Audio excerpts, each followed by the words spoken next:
The first thing I noticed was his hands. Jared's hands are usually steady in a way that makes me feel like the world can't surprise him.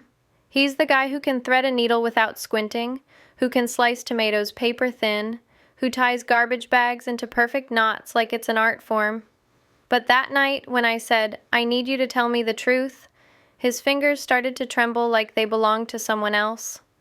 We were in the living room, the kind of ordinary evening that makes you forget you're living your life while it's happening. The dishwasher hummed in the kitchen. The dog, our dog, Junie, was curled up on the rug with her paws twitching in sleep. The lamp near the couch cast a warm circle of light that made everything feel softer than it was. I had been carrying the question around for months. Not a single question, really, more like a knot of little ones that kept tightening every time I tried to ignore it. Jared disappearing into the bathroom with his phone and coming out with his expression smoothed over, a locked drawer in his nightstand that hadn't been locked before, a new carefulness about laundry, his sudden refusal to let me just grab a hoodie out of his side of the closet. Tiny changes that didn't add up to a crime, but still made my nervous system act like it was bracing for impact. The funny part, if I can call it funny now, is that I wasn't even sure what I was afraid of. I told myself I was being paranoid.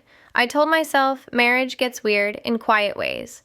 I told myself there were a dozen reasonable explanations for a locked drawer, a surprise gift, important documents, a hobby he felt silly about.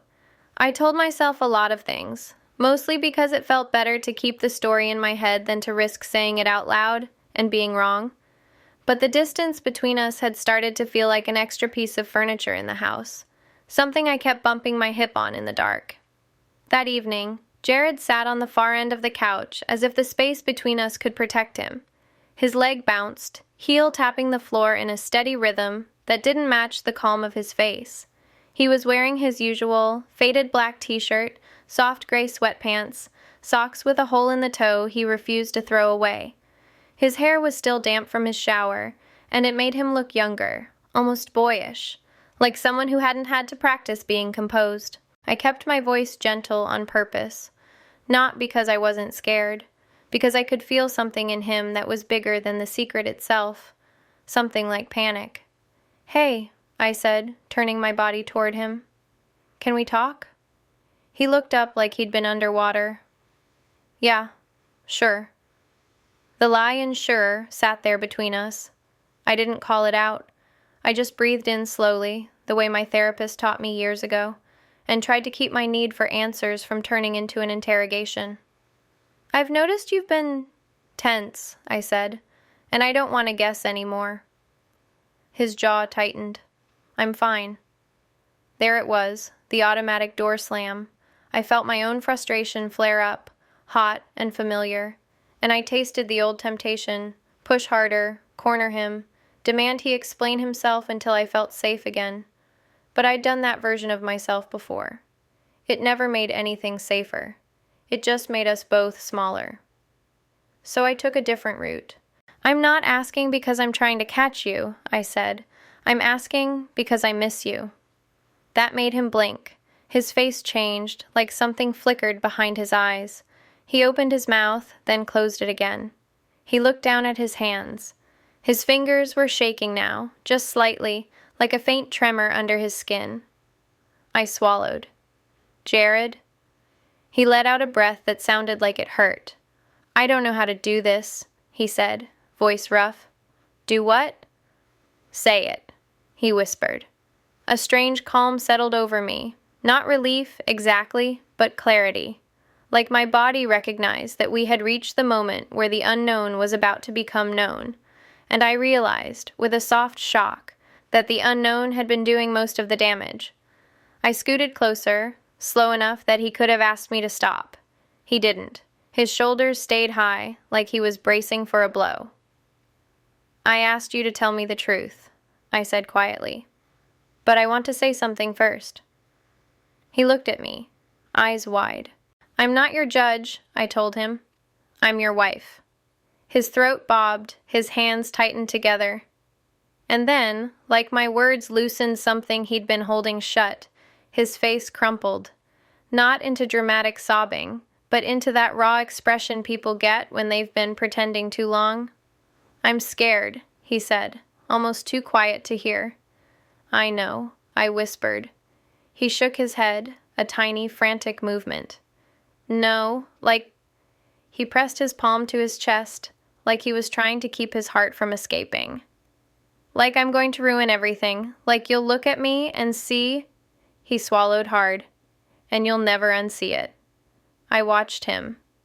The man I loved, the man who took my car for oil changes without me asking, the man who warmed my side of the bed with his body and always kissed my forehead when he thought I was asleep, the man who, in this moment, looked like a terrified kid about to confess to breaking a vase.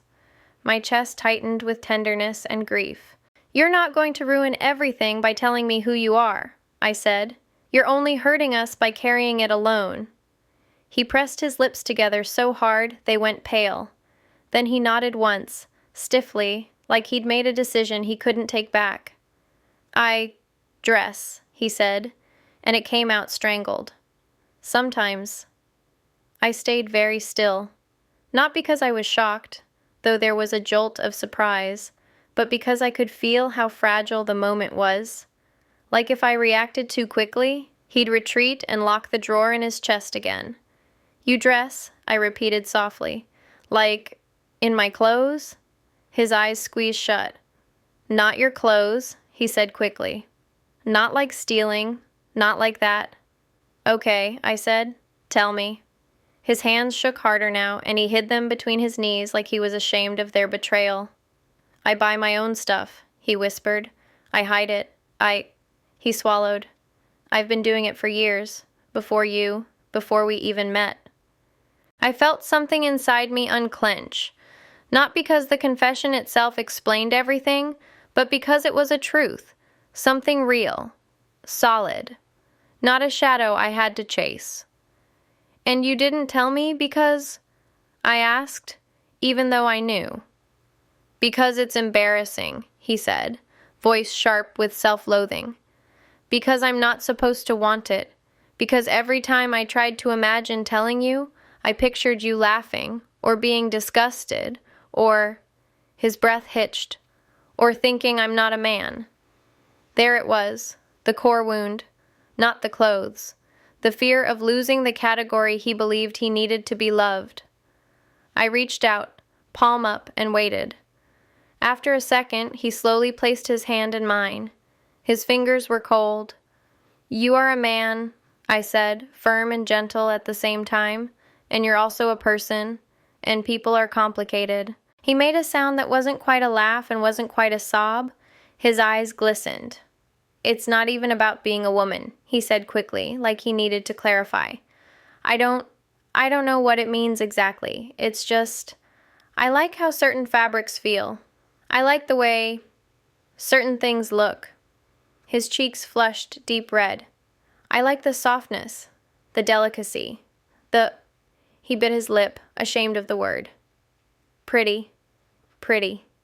The word sat between us like a small light. I thought about the locked drawer, the carefulness, the tension.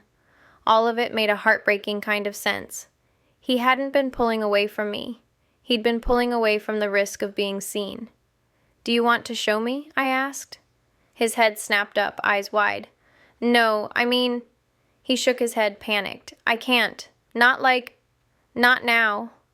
"That's okay," I said quickly. "We don't have to do anything fast. I'm not asking you to prove it. I squeezed his hand. "I want you to feel safe with me." "Can I ask you something?" I said. He nodded, cautious. "When you dress," I said, choosing my words carefully, "how do you feel?" His eyes flicked away, as if the honesty was too intimate. "Like, quiet," he said after a moment. "Like my brain stops yelling at me. Like I can breathe. Like I'm allowed to be gentle. Gentle." Another small light. I felt tears rise, sudden and stinging. Not because I was sad about the clothes, but because my husband had been starving for gentleness and had been afraid to ask for it out loud. "I'm sorry you didn't feel like you could tell me," I whispered. He shook his head. "It's not your fault." maybe not, I said, but it's still true.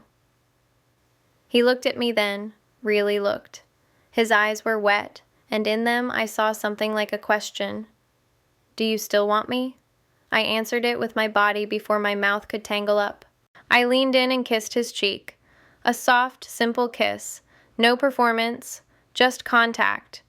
I felt him flinch, then melt, like he'd been holding his breath.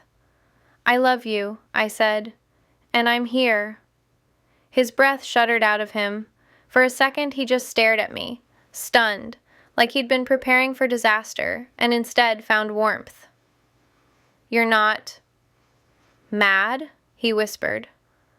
I'm not mad, I said. I'm surprised, and I'm sad you were alone with it, and I hesitated, feeling my own fear and curiosity swirl together. And I'm curious. His eyebrows lifted slightly. Not like a detective, I clarified, a small smile tugging at my mouth. Like your partner. He blinked, and a tear slid down his cheek. He swiped it away quickly, embarrassed. I brushed my thumb over his knuckles. Do you want to tell me what you have? I asked. Just words. No showing yet if you're not ready. He swallowed. Okay, he said, voice trembling. I have a couple pairs of panties. He winced like the word itself might hurt him. And some pantyhose, and he took a breath. A silk shirt, a robe, nothing crazy, just things. The mention of silk made my mind flash to sensation, smoothness, cool against skin, the way silk catches light. Pantyhose made me think of legs, of that subtle sheen, of the way fabric can change the way you carry yourself. And I realized with a strange flicker of honesty that my discomfort wasn't the loudest emotion in me. My curiosity was, not the gawking kind, the tender kind, the kind that says, this is part of my husband's inner world, and I want to learn it.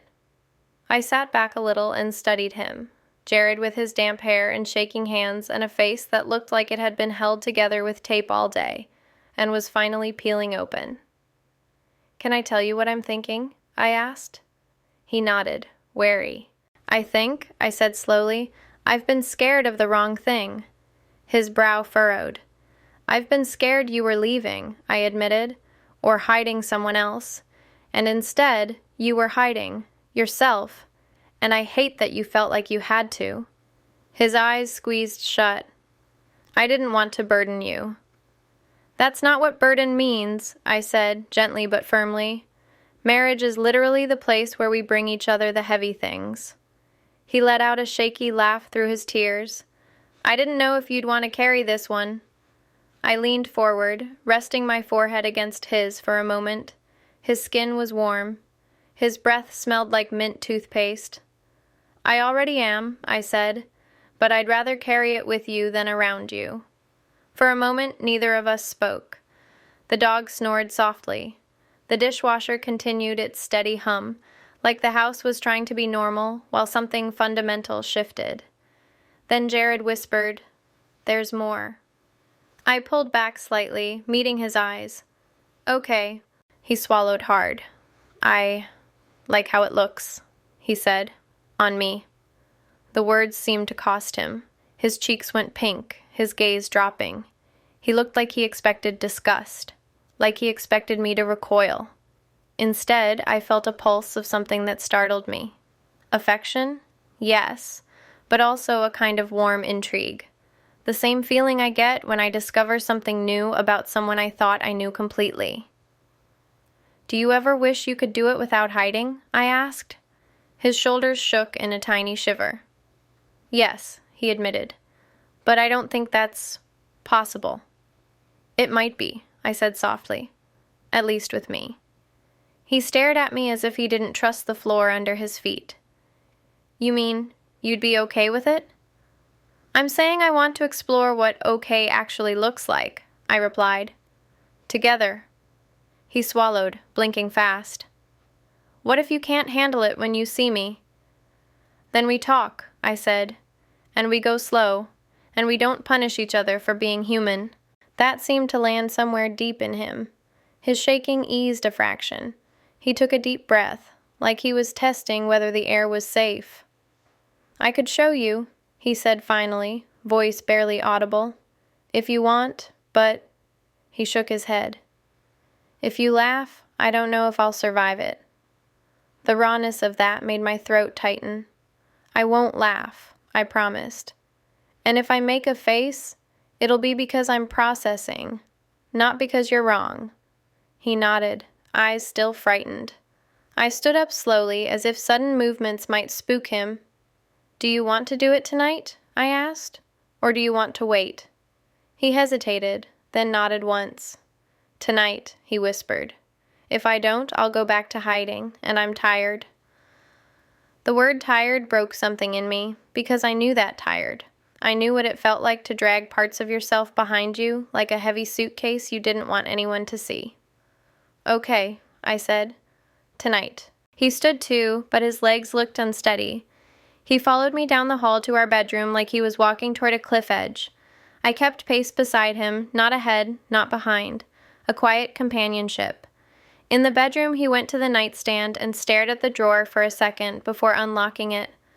The sound of the key turning was small but loud in my chest, like a door opening somewhere deep in the house. He pulled the drawer out and reached in. He didn't yank the items out quickly, like he was ashamed. He lifted them carefully, like they mattered. A folded piece of black silk, a sheer pair of pantyhose, neatly rolled, a small bundle of fabric, panties soft and simple, a robe, deeper in color, that glimmered faintly in the lamplight. He set them on the bed, like offerings. I felt my own heart thumping. Not from fear, exactly, more from the intensity of being invited into something private. "I didn't know what you'd think," he said, voice thick. "I didn't know if you'd still want me." I stepped closer and touched the edge of the silk with my fingertips. It was cool, smooth, almost liquid. My breath caught, not because it was erotic, but because it was beautiful, because it was a sensory truth I couldn't argue with. Softness was softness. "I want you," I said quietly, "and I want you to want yourself." His eyes filled again. He nodded, swallowing. "Tell me what you want right now," I said.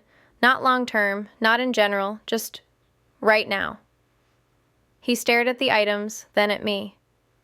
"I want to put them on," he whispered, "and I want you to stay." "I can do both," I said. He let out a shaky breath that sounded like relief and terror mixed together. "Do you want privacy?" I asked. "Or do you want me here?" He hesitated. "Here," he said. "But don't look at me while I change. Not at first." "Okay," I said, and I meant it. "I'll sit on the edge of the bed. I'll face the window."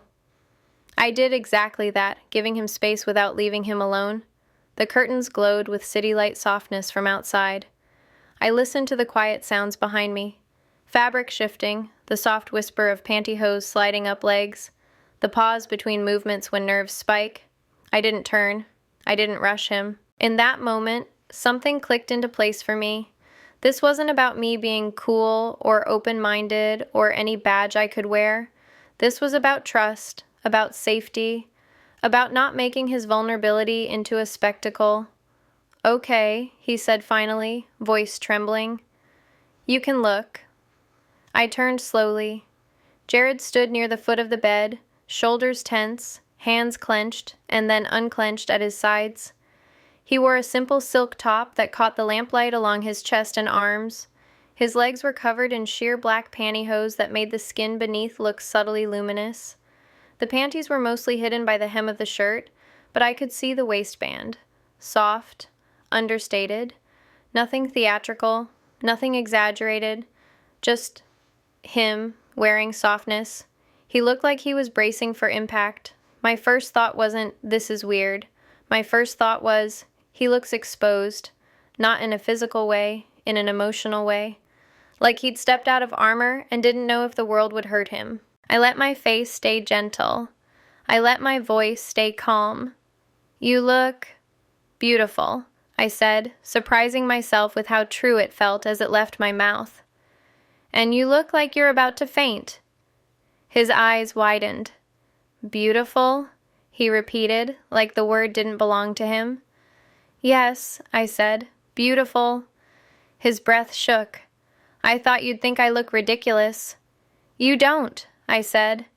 And then, because honesty was the only thing holding us together right now, I added, I think the silk suits you.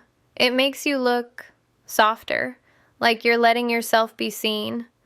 His mouth trembled, and he looked down like he couldn't handle the tenderness of eye contact. I don't know how to stand, he admitted. I feel awkward.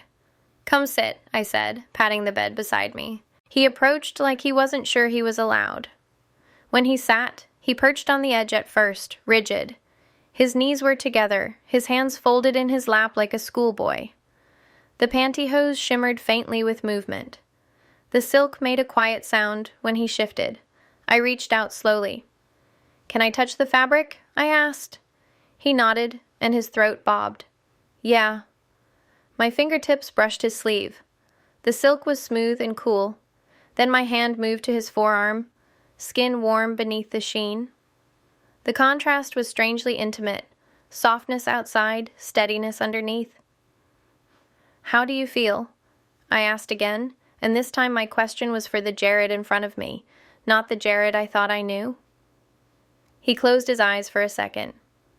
Terrified, he admitted, and relieved. Good, I said softly. Relief is a good sign.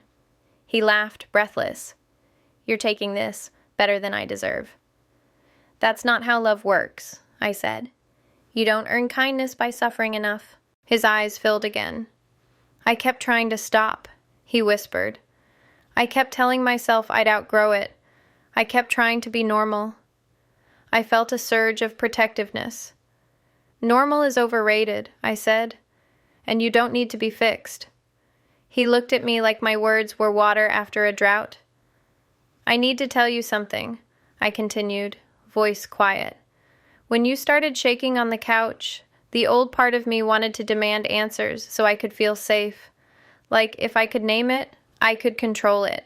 He flinched slightly, listening. But watching you like this, I said, I realize you were never a puzzle to solve.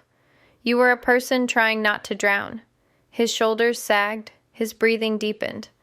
And I think, I added, choosing my words carefully, that I've been trying to solve you because I've been scared to just be with you, in the unknown.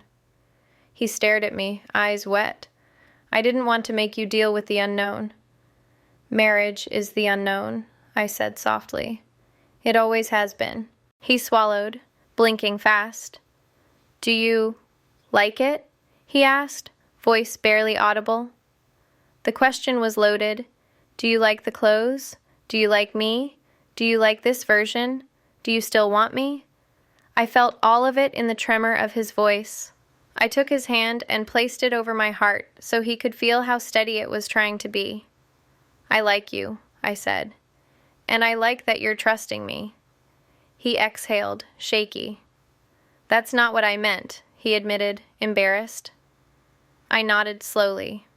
Okay, I said. Then I'll answer what you meant. I looked at him, really looked. The silk softened his broad shoulders in a way that made him seem less braced. The pantyhose made his legs look sleek, the lines of him slightly transformed, like a different version of the same song.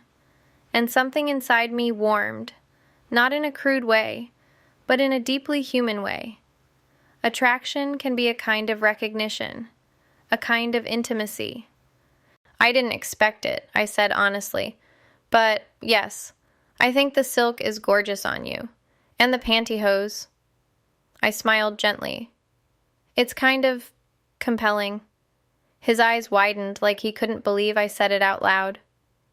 And the panties? He asked, half terrified, half hopeful. I let my smile soften into something tender. They're just underwear, I said, but the way you're holding yourself, like you're afraid you don't deserve comfort, makes me want to wrap you up and tell you you're allowed. His lips parted. His eyes went shiny. I'm not saying we have to make this a whole thing, I added quickly. We don't have to perform it. We don't have to label it. But I'm not disgusted, Jared. I'm not laughing. I'm here. A sound escaped him, something between a sob and a sigh. He leaned forward, forehead dropping toward his hands. His shoulders shook. I moved closer and wrapped my arms around him from the side, careful, asking with my body. He leaned into me like he'd been waiting years to be held. "I'm sorry," he whispered into my shoulder. "I'm so sorry." "For what?" I murmured. "For hiding," he said. "For lying by omission. For making you feel like you had to guess." I closed my eyes. "Thank you for telling me," I said. "That's what matters now." We stayed like that for a long moment, breathing together. The silk brushed my cheek when he shifted, cool and smooth. The dog scratched at the bedroom door, then wandered away again. Life continuing, even as we changed. When Jared finally pulled back, his eyes were red, but there was a softness in his face I hadn't seen in months, like the tension had been a constant background noise, and someone finally turned it down. "I don't know what happens next," he said, voice raw. "I don't know if you'll regret this tomorrow." "Tomorrow will still be us," I said, "and we'll talk again." He nodded slowly. "Can I ask for something?" he said. "Anything," I replied, and meant it within the boundaries we were learning in real time. "Can we make a rule?" he asked, tentative. "That you won't try to solve this, that you'll just let it be part of me." I felt that old urge, the part of me that wants certainty, stir. Then I felt something else rise to meet it, love, steady and brave. "Yes," I said, "we can make that rule." He exhaled like he'd been holding his lungs full of rocks. "And," I added, because my own honesty deserved space too, "can we make a rule that you won't disappear into secrets when you're scared? That you'll let me in sooner?" He nodded, earnest. "Yes," he whispered, "I want that." We sat there on the bed, close enough that our knees touched. I traced a small circle on his palm, grounding both of us. "You know what's wild?"